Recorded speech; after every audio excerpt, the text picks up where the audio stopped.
آج کی ویڈیو ایک ایسے افسوسناک اور حیران کن واقعے پر ہے جسے جان کر آپ کو شدید غصہ بھی آئے گا اور افسوس بھی۔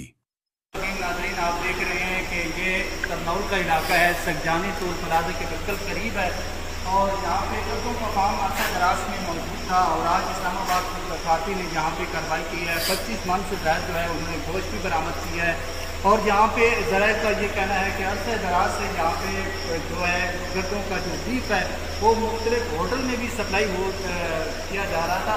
آپ کو میں دکھاؤں گا کہ یہاں پہ جو ذبح خانہ ہے وہ بھی آپ کو دکھا کے آپ ہمارے ساتھ رہیے گا۔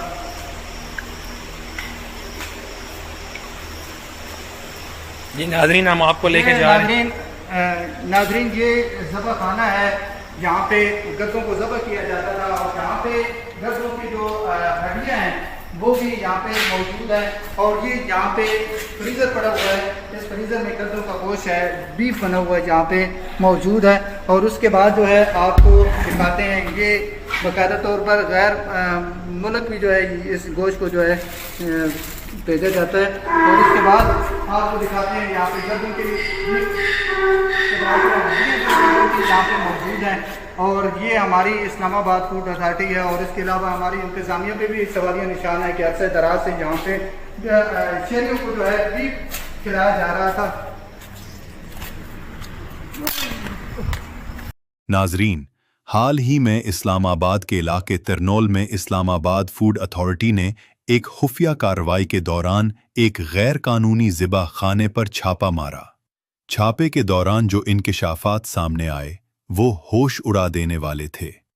تقریباً 25 من گدھوں کا گوشت برآمد کیا گیا، یعنی لگ بھگ 1000 کلوگو۔ 50 سے زائد زندہ گدھے بھی وہاں موجود تھے جنہیں ذبح کرنے کے لیے رکھا گیا تھا، اور حیرت کی بات یہ ہے کہ وہاں ایک غیر ملکی شہری چائنیز بھی گرفتار ہوا جو اس سارے کام میں ملوث تھا۔ یہ گوشت مقامی بازاروں اور ریسٹورنٹس کو فروخت کیا جا رہا تھا، اور امکان ہے کہ کچھ گوشت باہر ممالک کو برآمد بھی کیا جانا تھا۔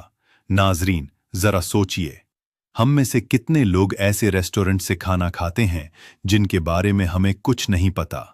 کیا ہم نے کبھی سوچا کہ جو گوشت ہماری پلیٹ میں آتا ہے وہ اصل میں کس جانور کا ہوتا ہے؟ فوڈ اتھارٹی نے فوری طور پر گوشت کو ضبط کر کے تلف کر دیا ہے، اور ذمہ دار افراد کے خلاف مقدمہ درج کر لیا گیا ہے۔ لیکن سوال یہ ہے، کیا صرف ایک چھاپا مارنے سے معاملہ ختم ہو جائے گا؟ کیا یہ پہلا واقعہ ہے؟ اور کیا ہم نے بطور قوم کبھی غور کیا ہے کہ ہمیں کھانے پینے کی اشیاء کے بارے میں کتنا ہوشیار ہونا چاہیے؟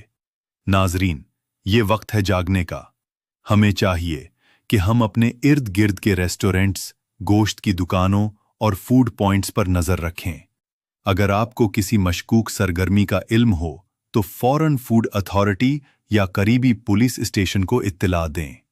ویڈیو کو لائک اور شیئر کریں تاکہ یہ پیغام ہر پاکستانی تک پہنچے، کیونکہ یہ صرف ایک شہر یا ایک انسان کا مسئلہ نہیں، بلکہ ہم سب کی صحت اور ایمان کا سوال ہے۔ اللہ تعالی ہم سب کو حلال، پاکیزہ رزق عطا فرمائے۔ آمین۔